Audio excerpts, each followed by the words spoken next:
Hey guys, how's it going? Welcome back. The Barnett Banshee Quad final review. So, I've been doing some digging, literally, into this bow. I've been carving into the riser here so that it'll now support a 500 spine, a 700 spine. Hell, it'll support a 1200 spined arrow. We got a couple of them kicking around, so we know. But it still can't shoot accurately, okay? It doesn't matter what you do, this thing is still popping arrows to the left and up and down. It'll even shoot them to the right sometimes. I don't know how, because it's pitching so far to the left. But yeah, it's a piece of garbage. It's all steel cables too, by the way. I've done a lot more digging into this thing, even on the internet too, and more I hear so many complaints about Barnett bows, period. Doesn't matter if it's a crossbow or if it's a compound bow or if it's a kid's compound bow even, they're junk, okay? And the company doesn't care, okay? I mean, they literally don't care if it blows up and gets you hurt and you got to go to the ER. And if you're an American, well, unless you've got insurance, you're paying for your stitches. At least in Canada, we have free health care. But, yeah, still, we don't want these exploding on our children, do we? Do we care about our children? We're supposed to as parents, so why would we get them such a bad, dangerous product, okay? Unless we just don't care. So, don't buy Barnett products. They are just utter pieces of trash, okay? Now, you can say whatever you want. If you want to think that Barnett, they're really good. I've had one for this long and that, blah, blah, blah. Well, so far you may have been lucky. You could possibly be lucky. Or maybe, how about this? Maybe Barnett at one time did make quality products well before they came up with this dumb junk, which they lie about in all their specs, so they're false and misleading advertisement of their own products too. How about that? They're a crooked company. All they want is your money. That's really what it boils down to. I found this thing for sale currently in the UK, somewhere in the UK, 51 euros. Okay, well, yeah, 51 euros. That's about 90 bucks Canadian, probably, somewhere around there. Okay, now, they say on the package, for this exact bow, okay, they say 25-pound draw weight. Now, of course, we know what happens with draw weights on every manufacturer. Either we get more than what we paid for, or we get slightly less, or it could be bang on. It's one of the three. But we'll let them have their draw weight because I've tested this. It's about 22, 23 pounds, okay? Draw length, 24 to 26 inches. So that means we have a range of at least 3 possible areas, okay? Or maybe it's just 2, 24 and 26. Google searching says 24, 25, and 26. Where in the cams do you see that you can adjust? You can't. You'd think, oh, let's just pull these 2 screws and let's just rotate. Well, you can't because this little plastic piece has a risen area and that's in the way, so you can't adjust the cams, which means you can't adjust jaw length, okay? And you need to adjust the draw length, which also affects when the let-off kicks in with each draw length, okay? So if I pull this back to 26, okay, I know that there's about an inch of creep here where it's going to get me from the full poundage. Actually, it's about almost 2 inches. Okay, so I'm about here. So that's full, everything held back. I move a little bit more, it's letting off. I can feel it. It's letting off. It's letting off. It's completely off. So there's about good two full inches of creep there. So between 24 and 26, we'll say, that's where it's at 24, you're still holding back all that weight. So at 25, well, maybe not as much. 26, you're definitely all the way back, okay? But the thing is, you know what a compound bow is, and you should know, if you do, that every time you change the draw length, it affects where the let-off is going to kick in. It has to. So at full 24 inches, I should be at the let-off completely at 24, but I'm not because this thing is set up from the factory at 26. So the let-off doesn't kick in until after the 24, all the way back. You get what I'm talking about here? You might as well have just bought your kid a recurve because that's the way it's going to work. You're going to be holding all that weight back until you let go. Okay? So Anyways, so not adjustable for draw length, which also again means no let off other than where you're coming into that full draw length. Okay, so there's a big problem with marketing and BS line. Okay, the other problem is whether you're using practice arrows that would come with it, or which I have some Barnett ones here.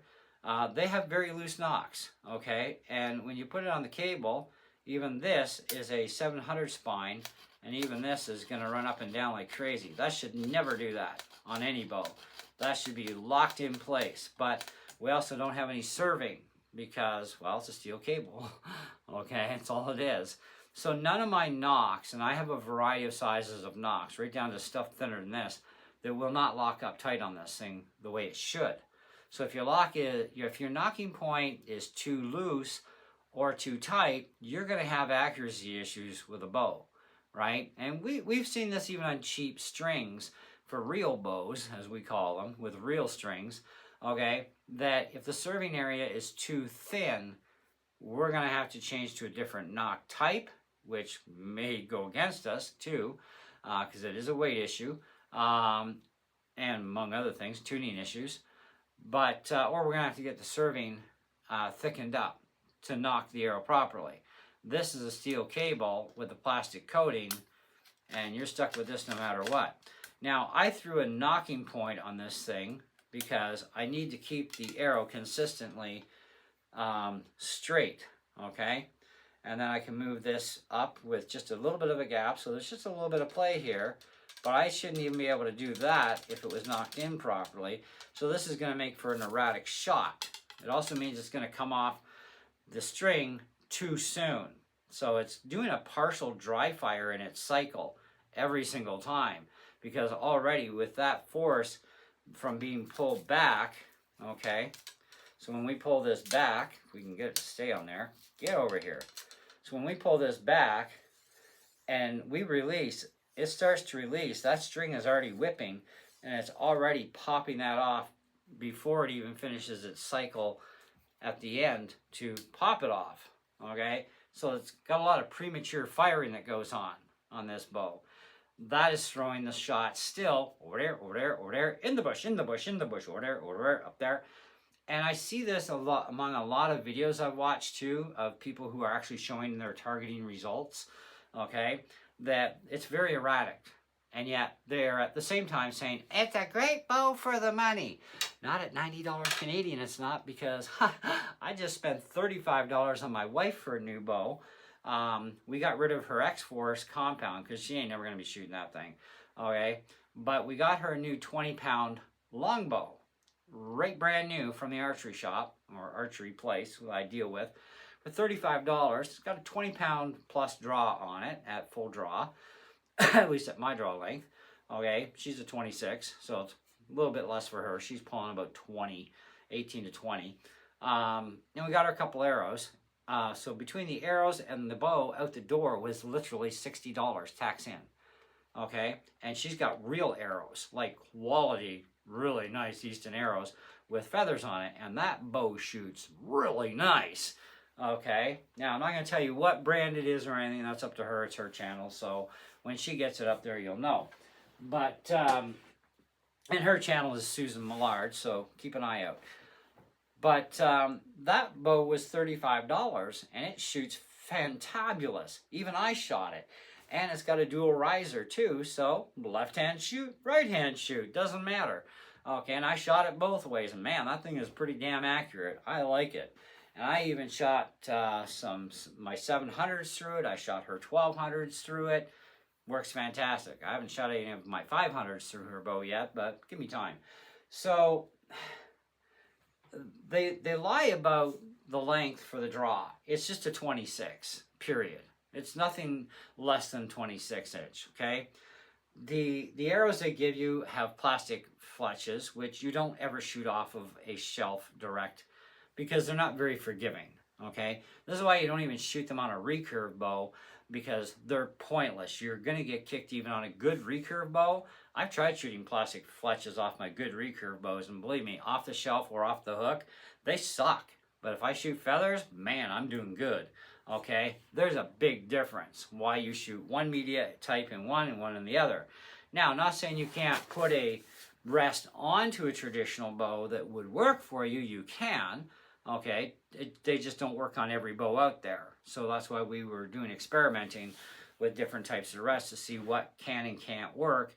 So we don't have to run feathers if we don't want to, because arrows with feathers cost more than arrows that have fletches in the exact same arrow. They're just more costly for feathers. Feathers cost money. So plastic apparently doesn't in comparison. So there are safety concerns. There are major safety concerns about Barnett bows, especially these ones and the one that they call, what is it here? Wild Hawk is another one. A guy actually had one, and it literally exploded in his face. Like, he just pulled it back. He was getting it ready for his kid. I saw this on a forum. And so he was getting it ready for his daughter to shoot. And yeah, he pulled it back, and that was it, man. Now he's got to go get some repair work done to his body. It was nasty. And he's not the only one that's happened to either on the forums. And then some other guy mentioned, he says, I don't even feel safe standing beside anybody that's got a Barnett crossbow that's not even cocked. So what's that tell you about Barnett products?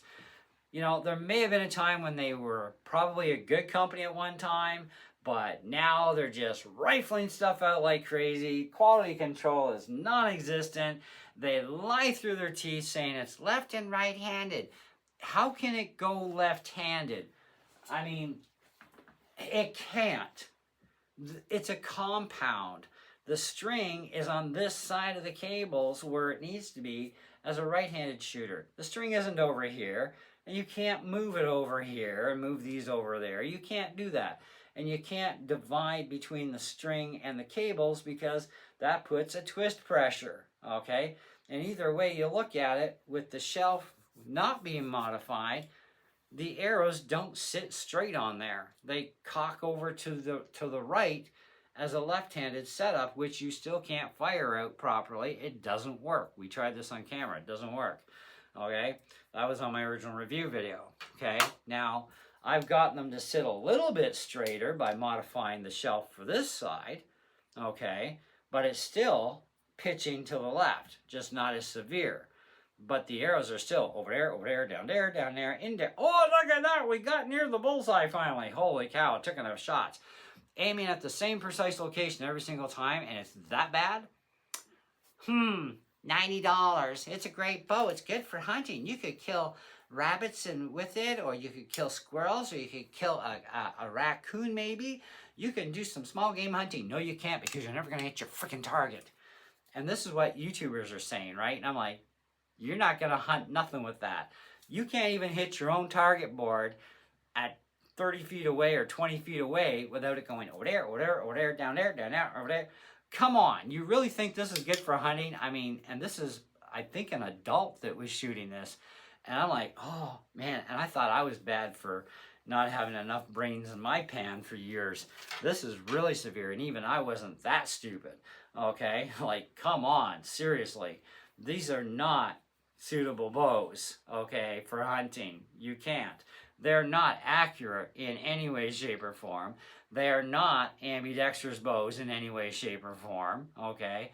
Anything that they make in a compound with this kind of a shelf, even the newer style shelf that they've now created, which is a little bit better for at least the arrow stays there, still are not ambidextrous bows, and they still can't hit the broadside of the barn properly. So, I rest my case. They're garbage. They're junk. Don't waste your money. Buy a real bow for your kid. Buy a real bow for yourself for the same, probably less money for beginner grade stuff. I did it for my wife.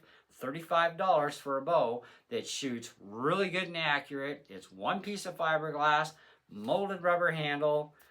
The riser fits our arrows on that shelf without having to cant the crap out of the bow. It works and it's accurate, and it was $35 Canadian. These are about $90 Canadian, and they are epitome garbage. and the company lies about everything, and they don't care about your safety. So there you go. Thanks for watching. See ya.